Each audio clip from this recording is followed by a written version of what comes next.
தற்போதுள்ள இயந்திர அறிவியல் உலகம் வன்முறை அடிப்படையாக கொண்டு இயங்கி வருகிறது.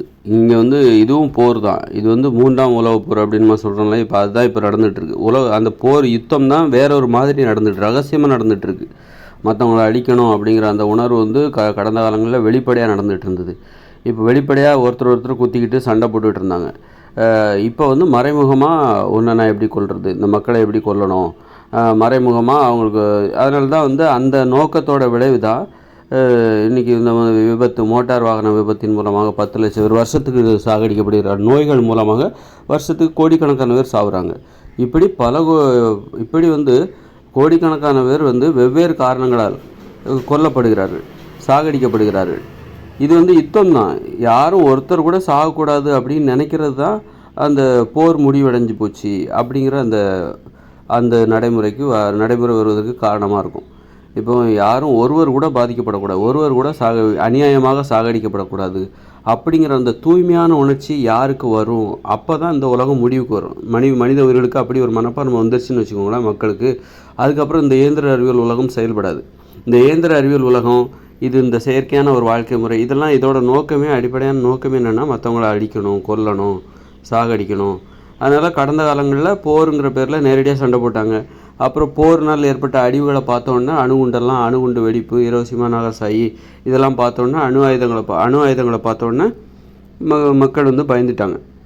உலகத்தில் உள்ள மக்கள் எல்லாரும் இதோட அழிவை பார்த்தோன்னா பயந்துட்டாங்க. பயப்படும்போது சரி இனிமேல் சண்டைலாம் போடக்கூடாது, இப்போ நேரடியாக சண்டை அப்போ எல்லோரும் என்ன பண்ணாங்க, அப்போ இயந்திர அறிவியல் தொழில் புரட்சி வேறு அப்போ நடந்துருச்சு. உலகப்போர் முடிஞ்சோடனே தொழில் புரட்சி நடந்தது. ஆனால் மக்கள்கிட்ட அந்த கொலைவெறி அப்படி தான் இருந்தது. நேரடியாக சண்டை போடாமல் இப்போ மறைமுகமாக சண்டை போடுறாங்க. அந்த சண்டை போடுற மனப்பான்மை அவங்ககிட்ட தான் இருந்து கொஞ்சம் பயந்துட்டாங்க, அவ்வளோதான். இனிமேல் நேரடியாக சண்டை போடுறது ஆபத்தானது, அதனால் நேரடியாக இனிமேல் சண்டை போட வேண்டாம். இப்போ ரகசியமாக சண்டை போட ஆரம்பிச்சிட்டாங்க. இப்போ மோட்டார் வாகன விபத்து, நீ காரை உற்பத்தி பண்ணிட்டு போ, நீ ஓட்டிட்டு போ, அப்போ யாராவது குறுக்க கண்டிப்பாக விழுவாங்க. உன்னுடைய கொலைவெறி அதன் மூலம் தீர்ந்து போகும். இப்போ இந்த நியூஸ்லாம் தெரியுது, 10 லட்சம் பேர் சாகுறாங்களா, இது கேட்குறவங்களுக்கு ஒரு ஆறுதல். ஓகே, எங்கேயா ஒருத்தர் செத்துக்கிட்டு இருக்காங்கல்ல, சேஃபாக இருக்குது, ஓகே, யாரும் மாட்டிக்கல, ஆனால் சாகுறாங்க, ஓகே, அது நல்லது அப்படின்னு சொல்லிட்டு எல்லோரும் என்ன பண்ணுறாங்க, இந்த மாதிரி எங்கேயா நோய்களால் மக்கள் சாகுறாங்களா, எல்லாத்துக்கும் ஒரு கொலைவெறி மனசுக்குள்ளே இருக்குது. அந்த கொலைவெறியை அடிப்படையாக வச்சு தான் இந்த இயந்திர அறிவியல் உலகமே இயங்குகிறது. இந்த இயந்திர அறிவியல் உலகை உருவாக்குவதற்கும் இயக்குவதற்கும் பராமரிப்பதற்கும் பாதுகாப்பதற்கும் கொலைவெறி தேவைப்படுகிறது. அதனால் மற்றவங்களை கொல்லணும் அப்படிங்கிற அந்த எண்ணம் இந்த மறைமுகமாக யாருக்கும் பாதிப்பு இல்லாமல் இங்கே நடந்தேறி வருகிறது. இப்போ நோய்களால் கோடிக்கணக்கான சாகுறாங்களா, ஓகே, ரொம்ப நல்லதுப்பா, மகிழ்ச்சி, ஓகே, யாருமே மாட்டிக்கல, ஆனால் எல்லோரும் சாகுறாங்க, ஓகே. அந்த கொலைவெறி அந்த நியூஸ் எத்தனை பேர் செத்தாங்க, ஒரு நிலநடுக்கமாக எத்தனை பேர் செத்தாங்க, 100 பேர் தான் செத்தாங்க. என்னையா புதுசாக 100 பேருங்கிற வழக்கமாக நம்ம பார்க்குற விஷயம் தானே. ஒரு 1000 பேர் செத்தால் தானே புதுசாக இருக்கும், எண்ணிக்கை அதிகமாக இருக்குமா, நாளைக்கு அடுத்தடுத்த நாள் கூடுமா, கேட்குறதுக்கு சுவாரஸ்யமாக இருக்குது. ஓகே, இந்த நியூஸ் கேட்குறதுக்கு சுவாரஸ்யமாக இருக்குது. 1000 பேர் செத்தாங்க, அப்போ மற்றவங்கள்ட்ட பேசுகிறதுக்கு அது சுவாரஸ்யமாக இருக்கும். நம்ம ஒரு விஷயத்த இந்த மாதிரி நிலநடுக்கம் யாருமே சாவலை, அதை ஏன் சொல்லிக்கிட்டு இருக்க, அது ஒன்றுமில்லாத விஷயம். 100 பேர் செத்தா சொல்லு, இல்லை 1000 பேர் செத்தாங்கன்னா சொல்லு. சொல்கிற உனக்கும் சுவாரஸ்யமாக இருக்கும், கேட்குற எனக்கும் சுவாரஸ்யமாக இருக்கும். இந்த கொலைவெறி மனப்பான்மை, அழிவுகள் பற்றிய செய்திகளை கேட்பது, அதில் ஒரு த்ரில் இருக்குது. அந்த மாதிரி அழிவுகள், அழியுதா, பயம், அதெல்லாம் நம்மளை பயமுறுத்தி வேகமாக வண்டி ஓட்டிகிட்டு போகிறது, அது ஒரு த்ரில்லு, அது ஒரு பயம். மரணத்தை எதிர்கொள்வது போன்ற ஒரு பயம். அந்த மாதிரி இப்படி இங்கே ஒரு மறைமுகமான போர் நடந்துக்கிட்டு தான் இருக்குது. இப்போ இதுதான் இதுக்கப்புறம் நம்ம போரிட முடியுமானா, இதுக்கப்புறம் போரிடுவதற்கு வேறு எந்த நடைமுறையும் கிடையாது. ரொம்ப ரகசியமாக ஒரு போர் நடக்குது. இனிமேல் அந்த நடைமுறையும் மக்களுக்கு தெரிஞ்சு போச்சு. ஓஹோ, இவனுக்கு இன்னும் கொலைவெறி அடங்கலை, மறைமுகமாக கொல்லணுங்கிறக்காக தான் இந்த மாதிரி ஒரு இயந்திர அறிவியல் உலகை உருவாக்கி அதில் பல்வேறு வழிகளில் நமக்கு வலை போட்டு கண்ணி வச்சு நம்மளை சாகடிக்கிறாங்க, கண்ணி வெடி வச்சு நம்மளை சாகடிக்கிறாங்க. அப்படிங்கிற மாதிரி நம்மளை சாகடிப்பதற்காக நிறைய நுட்பங்களை கடைபிடிக்கிறாங்க. மறைமுகமான ரொம்ப ரகசியமான நுட்பம் தான் தற்போதுள்ள இயந்திர அறிவியல் உலகம் என்பது. இது ஒரு போர்க்களம். அப்போது நம்ம இந்த உலகத்தில் வாழ்கிறோம் அப்படின்னா நமக்கு ஒரு போர்க்குணம் தேவை. அப்போ தான் இந்த இயந்திர அறிவியல் உலகில் இந்த இயந்திர அறிவியல் உலகை நம்மளால் புரிஞ்சிக்க முடியும். நம்ம ரொம்ப பாதுகாப்பாக வாழ்ந்துட்டோம், ரொம்ப மனித தன்மையோடு வாழ்ந்தோம் அப்படின்னு ரொம்ப சாதுவாக அப்படின்னு வச்சுக்கோங்களேன், இந்த உலகத்தை புரிஞ்சிக்க முடியாது. நம்ம சோம்பேறி ஆகிடுவோம். நமக்கு ஒரு போர்க்குணம் தேவை. ஏன்னா போர்க்களத்தில் இருக்கிறோம். போர்க்களத்தில் இருக்கும்போது நீ வந்து புறாக்களை பறக்க விட்டுட்டு இருந்தேன்னு வச்சுக்கோ, எதிரி வந்து என்ன பண்ணுவாங்க, உங்களை வீழ்த்திட்டு போயிடுவாங்க. உங்களுக்கு வந்து போர்க்களத்தில் எப்படி இருக்கணும் அப்படிங்கிறது உங்களுக்கு தெரியாமல் போயிடும். அப்போ நம்ம இப்போ வந்து ஒரு போர்க்குணத்தோடு நம்ம வாழணும். இயந்திர அறிவியல் உலகில் நம்ம இது ஒரு போர்க்களம் தான். இது வந்து ஒன்றும் கற்பனையாவில் அழகுபடுத்தி சொல்கிற ஒரு விஷயமே கிடையாது. ஒரு கவிதையை ஒன்று நான் சொல்கிறது வந்து ஒரு கவிதை கிடையாது. நீங்கள் ஒன்று ஓ அப்படி சொல்கிறார் அப்படிலாம் நினைக்காதீங்க. இது ஒரு போர்க்களம் தான். நீங்கள் சண்டையிட்டு கொண்டு இருக்கிறீர்கள், அவ்வளோதான். ஒரு நிறைய இயற்கைக்கு எதிரான ஒரு விஷயங்களோட நீங்கள் சண்டை போடுறீங்க. அதனால் நம்ம போர்க்களத்தில் வாழ்கிறோம் என்கிற உணர்வோடு தான் நீங்கள் வாழணும். போர்க்குணம் என்பது உங்களுக்கு தேவை. அப்போ இப்போ எப்படி போரிடணும்? இப்போ முன்னாடியே நேரடியாக சண்டை போட்டாங்க, இப்போ எப்படி போரிடணும்? இப்போ உங்களுக்கு எதிரிகள் யாருமே இல்லை, எல்லாருமே தனித்தனி ஆகிட்டாங்க. எனக்கு எதிரின்னு யாரும் இல்லைப்பா, நான் வேலை பார்க்குறேன், சம்பளம் கொடுக்குறாங்க, வீட்டுக்கு வரேன், டிவி பார்த்துட்டு மொபைல் ஃபோன் பார்த்துட்டு அப்புறம் மறுநாள் காலையில் எழுந்துச்சி போனால் வேலைக்கு போவேன். எனக்கு எதிரிகள் நான் யார்ட்டையும் பேசுகிறதே அதிகமாக கிடையாது. இந்த மாதிரி தான் நிறைய ஒரு வாழ்க்கை. ஒரு அளவுக்கு மேலே யாரும் பேசுறது இல்லையா? இப்போ எதிரிகளும் இல்லை, நண்பர்களும் இல்லை அப்படின்னு ஆகிப்போச்சு. இப்போ எனக்கு எதிரிகள் யாருன்னு இல்லை, நண்பரே இல்லை. இப்போ எங்கே எதிரி? யார்கிட்டையும் நான் அதிகமாக பேசுறதில்ல, ஒரு லிமிட்டோட பேசுகிறோன்னு நிறுத்திட்டு இருக்குது. அதனால் எனக்கு எதிரிகளே இல்லை, நண்பர்களும் இல்லை, உறவுமுறையே இல்லை. அந்த மாதிரியான ஒரு நிலைமை இப்போ வந்து போச்சு. அப்போது நமக்கு இங்கே ஒரு போர்க்குணத்தோடு நம்ம இந்த இயந்திர அறிவியல் உலகில் வாழ வேண்டுமென்றால் நமக்கு எதிரிகள் தேவை. அப்போ தான் நமக்கு நண்பர்கள் யாருன்னு தெரியும். எப்படி எதிரிகளை போகிற வரவங்களை வந்து சண்டைக்கு இழுத்து நீ அப்படி சொல்லு, அப்படி சம்பாதிச்சுக்கலாமா எதிரிகளை? அதுவும் தப்பு. எதிரி தேவை, கண்டிப்பாக எதிரி தேவை. என்ன எப்படி எதிரிகளை உருவாக்குவது? கருத்து, உங்களுடைய கொள்கை, உங்களுடைய கொள்கைக்கு எதிரானவர்கள், முரணானவர்கள், அவர்களை நீங்கள் உங்கள் எதிரிகளாக நினைத்து கொள்ளுங்கள். இதுதான் சரியான எதிரி. இதுதான் வந்து கரெக்டாக நீங்கள் எதிரியை தேர்ந்தெடுப்பதற்கான ஒரு நிறைய எதிரி அப்போ உங்களுக்கு இருப்பாங்க. உங்களுடைய கொள்கை என்ன? நீங்கள் வந்து நல்ல சாமி கும்பிட்றீங்களா அப்படின்னா அதுக்கு எதிரானவங்க யார்? சாமி கும்பிடக்கூடாதுன்னு சொல்கிறவங்க தான் அதுக்கு எதிரானவங்க. அவங்கள நீங்கள் எதிரியாக நினைக்கணும். அப்போ நீங்கள் சாமி கும்பிடக்கூடாது, அதெல்லாம் எதிரி, அதெல்லாம் வந்து மூட நம்பிக்கை அப்படின்னு நீங்கள் சொல்கிறீங்களா? அப்போ உங்களுடைய எதிரி யார்? சாமி கும்பிட்றாங்க பாருங்கள், அது பொதுமக்களாக இருக்கலாம். சாமி கும்பிடணும்னு சொல்லிட்டு வாதத்தை முன்வைத்து போராட வைக்கிறாங்களோ அவங்கள எதிரியாக நினைக்கணும். ஆத்திகவாதிகளை நாத்திகவாதிகளை தனது எதிரிகளாக நினைக்கணும். அப்போ தான் ஒரு போர்க்குணங்கிறது வரும். ஒரு கருத்து யுத்தம் நடத்த வேண்டும். நீங்கள் வந்து அதுக்காக வந்து இப்போ நீங்கள் நாத்திகவாதி, நீங்கள் வந்து சாமி இந்த மாதிரி கடவுள், இந்து மத நம்பிக்கை அல்லது இஸ்லாம் மதம், கிறிஸ்தவ மதம் இதெல்லாம் நம்பிக்கை கிடையாது உங்களுக்கு. அப்படி இருந்துட்டு நீங்கள் ஒரு நல்ல சாமி கும்பிட்றவரை பார்த்துட்டு நல்ல சாமி கும்பிட்றாரு அவரை போய் நீங்கள் ஒரு ஃப்ரெண்ட்ஸாக ஏற்றுக்கக்கூடாது. அவர் ஃப்ரெண்ட்ஸெல்லாம் பழகக்கூடாது. அதுக்காக சண்டையும் போட தேவையில்ல, ஒரு லிமிட்டோடு நிறுத்திக்கணும். ஏன்னா நீங்கள் ரொம்ப மதங்களை கடந்து நீங்கள் சாதி மனப்பான்மை, உங்களுக்கு சாதி மனப்பான்மை மேலே நம்பிக்கை இல்லை, அதே நேரத்தில் ஒரு சாதி உணர்வுடைய ஒருவரிடம் நீங்கள் பழகுகிறீர்கள் அப்படின்னா அது வந்து ஒரு எதிரிகளிடம் உடன்பாடு வைத்துக் கொள்கிறீர்கள் என்று பொருள். உங்கள் எதிரிகளிடம் நீங்கள் உறவு வைத்துக் கொள்கிறீர்கள், உங்கள் கொள்கைக்கு நீங்கள் துரோகம் செய்கிறீர்கள், நீங்கள் ஒரு துரோகி. அதனால் உங்களுக்கு எதிரிகளை நீங்கள் சம்பாதிக்கணும். உங்கள் எதிரிகள் யார்? உங்கள் கொள்கைக்கு முரணானவர்கள், உங்கள் கொள்கைக்கு எதிரானவர்கள், உங்கள் கருத்துக்கு எதிரானவர்கள், அவர்களை நீங்கள் எதிரிகளாக பார்க்க வேண்டும். இல்லை கருத்து வேறு ஆள் வேறு கருத்து வேறு கிடையாது. இப்போ நான்கிறது யாருன்னா என்னுடைய உடம்பு, என்னுடைய நம்பிக்கை, அதுதான் நான்கிறது யார்? என்னுடைய கருத்து, என்னுடைய கொள்கை தான் நான். இப்போ அவனை நம்ம கொலைகாரன் அப்படிங்கிறோம். அப்போ அவனுடைய நம்பிக்கை தான் அது அவனை கொலைகாரன்னு சொல்ல வைக்குது. அவன் வேற, அவன் கொலை வேற, அவனுடைய கொள்கை வேற. அவனுடைய கொள்கை கொலை செய்கிறது அப்படின்னா அவங்கிறது யார்? அவனை நம்ம ஏன் கொலைகாரன்னு சொல்கிறோம்? ஏன்னா அவனுடைய கொள்கையை கொலை செய்வதாக இருக்கிறது. அதனால் அவனை கொலைகாரன் என்கிறோம். அதனால் அவருடைய நம்பிக்கை தான் அவர். நான்கிறது யாருன்னா என்னுடைய நம்பிக்கையும் என்னுடைய நம்பிக்கை தான், என்னுடைய கருத்து தான், என்னுடைய கொள்கை தான் நான். கருத்தை நம்ம மாற்றிக்கலாம், அது வேறு விஷயம். கருத்தை வந்து மாற்றிக்கொள்ள முடியும், கொள்கைகளை மாற்றிக்கொள்ள முடியும் அல்லது மேம்படுத்தி கொள்ள முடியும், அது வேறு விஷயம். ஆனால் இன்றைக்கி நான் என்ன கொள்கையோடு இருக்கேனோ அதுதான் நான். இன்றைக்கி நான் நல்லவனாக இருக்கேன், நாளைக்கு நான் திருடனாக மாறலாம். அப்போ என்னுடைய கொள்கைகள் மாறுகிறது, என்னுடைய நம்பிக்கைகள் மாறுகிறது. நாளைக்கு நான் கொலைகாரனாக மாறலாம். இன்றைக்கி கொலைகாரனாக இருக்கிறவன் நாளைக்கு வந்து நல்லவனாக மாறலாம். அதுக்குள்ளே அவனை சிறையில் அடைச்சி அவனுக்கு தண்டனை கொடுத்துருவாங்க. கொடுத்தா உண்டு, அவனால் மாற முடியாது. அப்போது இன்றைக்கி திருடராக இருக்கிறவங்க நாளைக்கு திருந்தி வாழலாம். அப்போ திருடுவது இன்றைக்கி அவருடைய கொள்கையாக இருக்கிறது. அதனால் அவரை நாம் திருடர் என்று சொல்கிறோம். நாளைக்கு அவர் தனது கொள்கையை மாற்றிக்கொள்ளும்போது அவர் வந்து நல்லவராக மாறுறாரு. அப்போ அவரை வந்து திருடன்னு நம்ம சொல்ல மாட்டோம். அதனால் கொள்கை தான் அவன் யார்? அவன் திருடன். ஏன்னா அவனுடைய கொள்கை திருடுவது. அப்போ நான் யார்? என்னுடைய கொள்கை தான் நான். என்னுடைய நம்பிக்கை தான் நான். அப்போ நான்னா என்ன அர்த்தம் அப்படின்னா, அது ஆத்மா, அது உள்ளுக்குள்ளே போகுது, அப்படி இப்படின்னு புரியாத வார்த்தைகளெல்லாம் பேசிகிட்டு இருக்காங்க. அதெல்லாம் தப்பு. நான்னா என்னுடைய நம்பிக்கை தான்.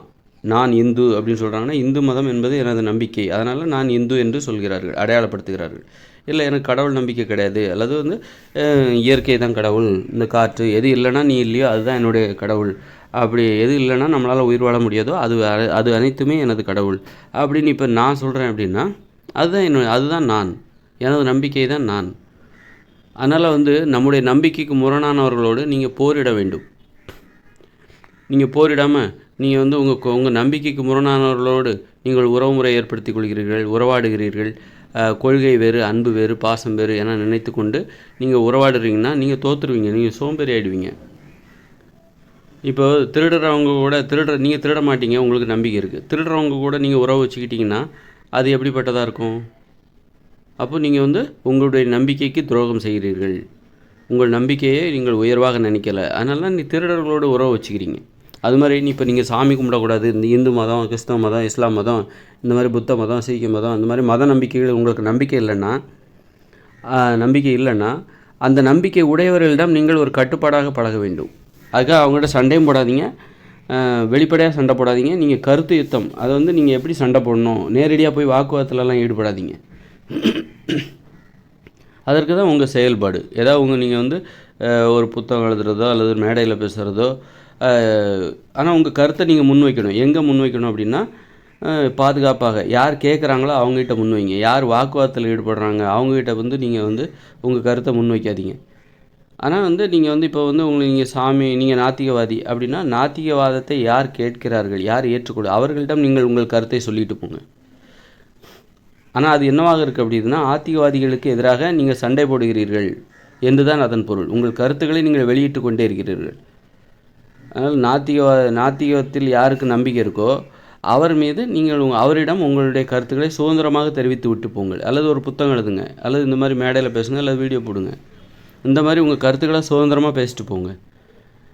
அதுக்காக நேரடியாக போயிட்டு என்னுடைய கருத்துக்களுக்கு எதிரானவர்கள்ட்ட போய் நான் நேரடியாக வாக்குவாதத்தில் இட போகிறேன் அப்படின்னா அது சண்டையாக முடிவடைஞ்சிரும். அது வந்து ஒரு பாதுகாப்பற்ற அணுகுமுறை. அதுக்காக வந்து அவங்ககிட்ட வாக்குவாதத்தில் ஈடுபடக்கூடாது அப்படிங்கிறக்காக உங்கள் கருத்தை நீங்கள் எங்கேயுமே வெளிப்படுத்தாதீங்க. நீங்கள் உங்கள் கருத்துக்களை எதிர்ப்பை பதிவு செய்துகிட்டே வாங்க. எங்கே வந்து பாதுகாப்பாக பதிவு செய்வதற்கு வாய்ப்பு கிடைக்குதோ அங்கே பதிவு செய்யுங்க.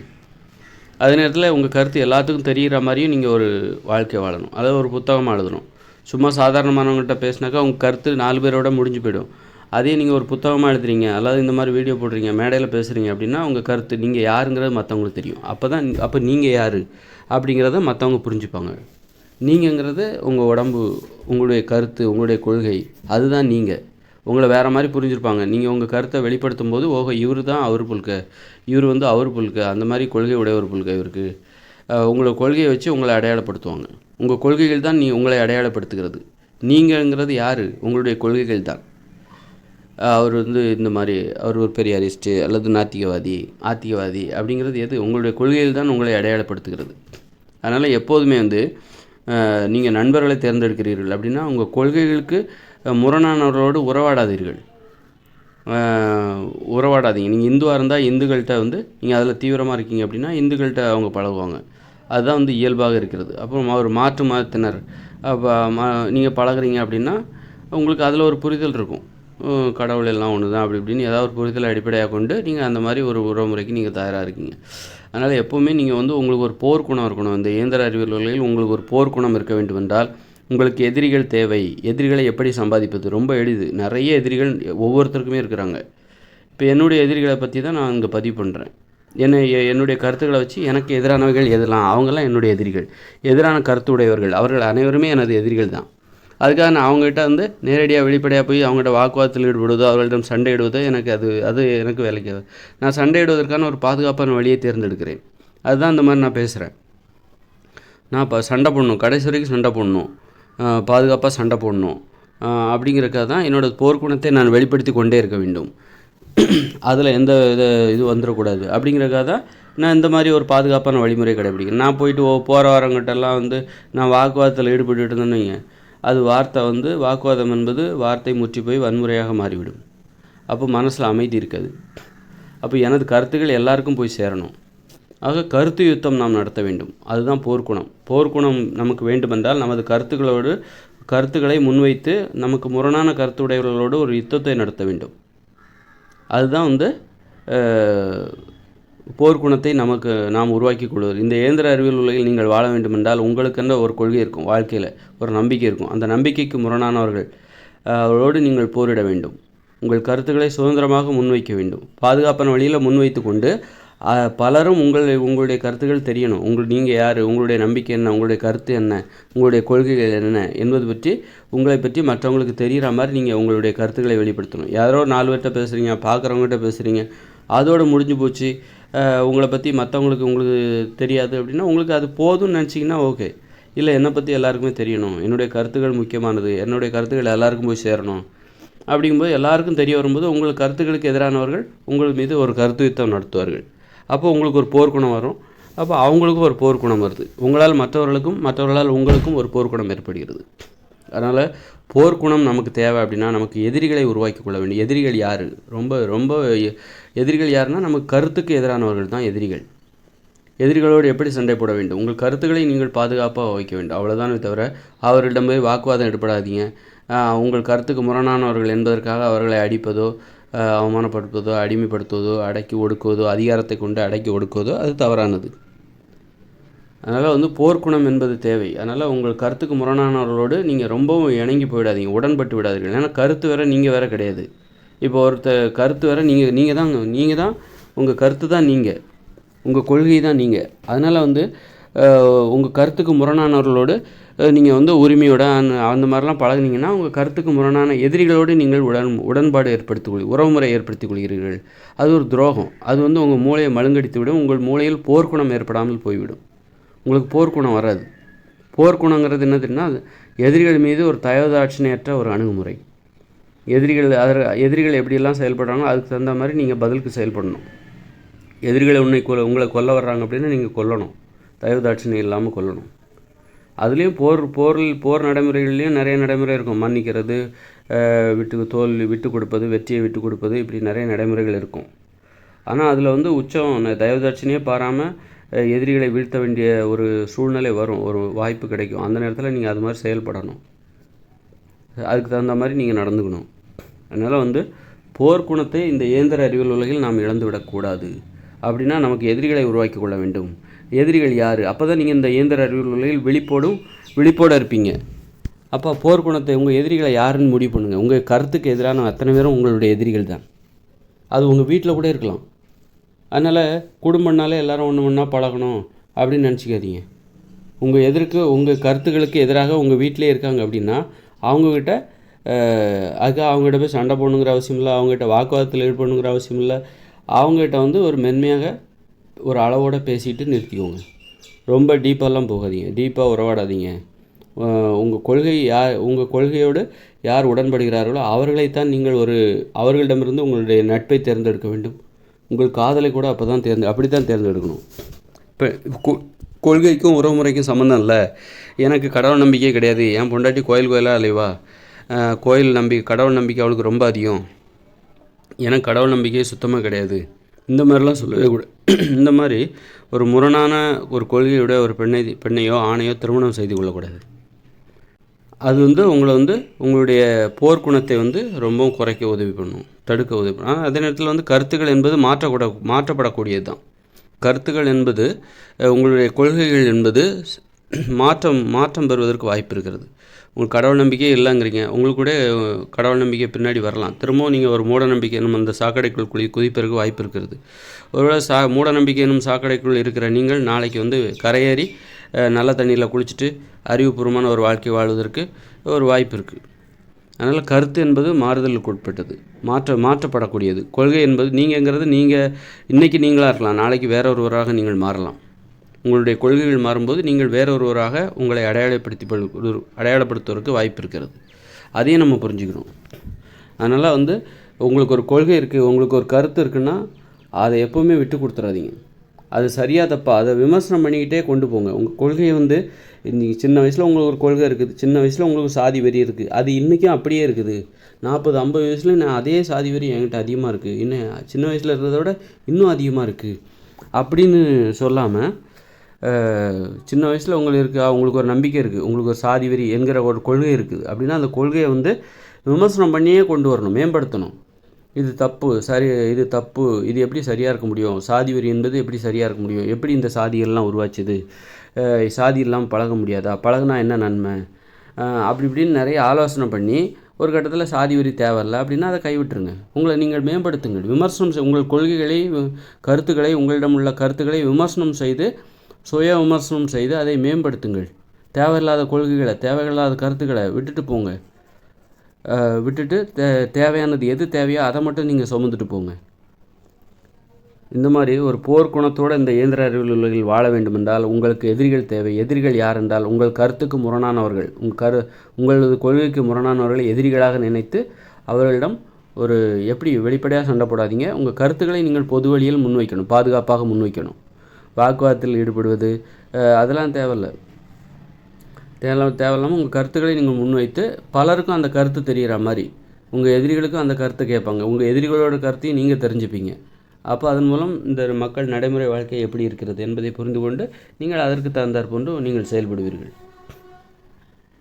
அப்போ கடைசியில் யார் வெற்றி பெறுகிறார்கள் என்பதெல்லாம் இருக்குது. யார் வெற்றி போர் இங்கே வந்து நடக்கிற ஒரு போர் அப்படிங்கும்போது இங்கே என்ன போர் நடக்குது அப்படின்னா, இயற்கைக்கு ஆதரவானவர்கள், இயற்கைக்கு எதிரானவர்கள், இப்படி ஒரு போர் நடந்துகிட்ருக்கு. அதனால் இங்கே வந்து கருத்து யுத்தம் தான், கருத்து போர் தான் சொல்லப்போனால்.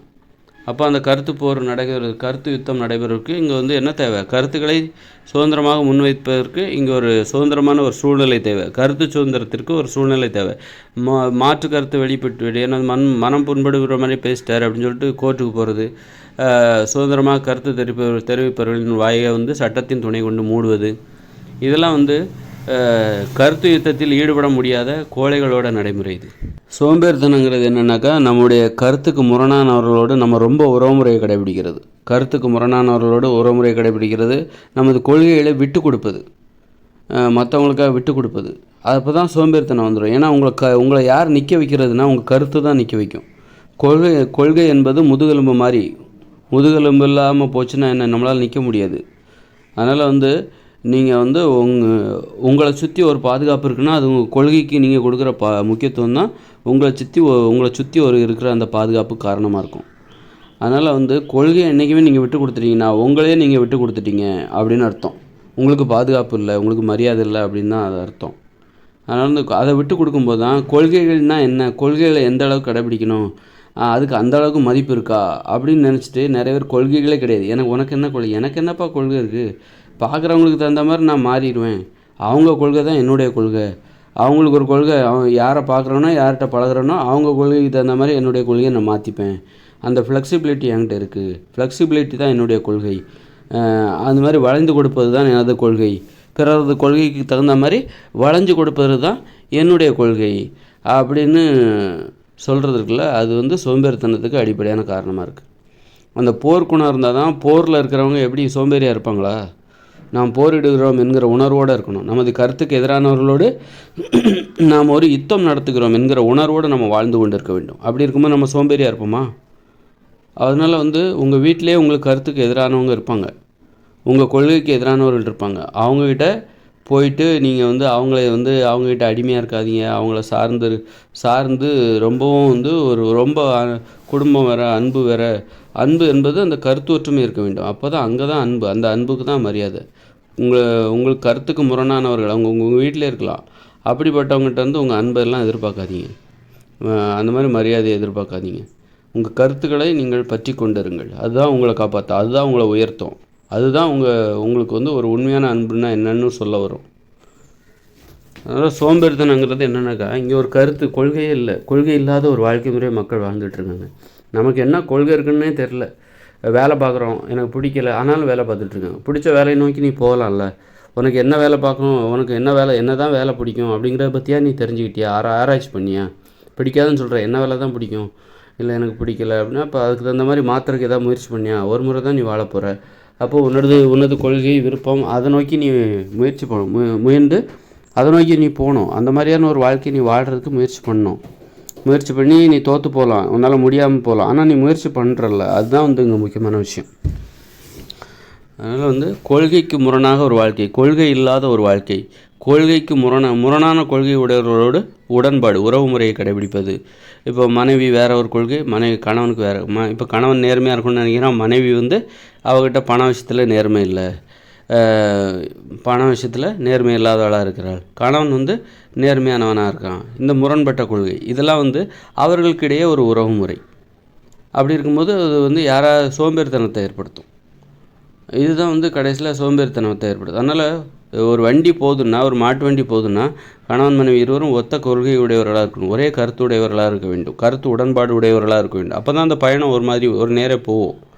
இல்லைன்னா மனைவிக்கு வேறு கொள்கை, கணவனுக்கு வேறு கொள்கை அப்படின்னா கணவன் ஒரு திசையில் போவான், மனைவி ஒரு திசையில் போயிட்டுருப்பா.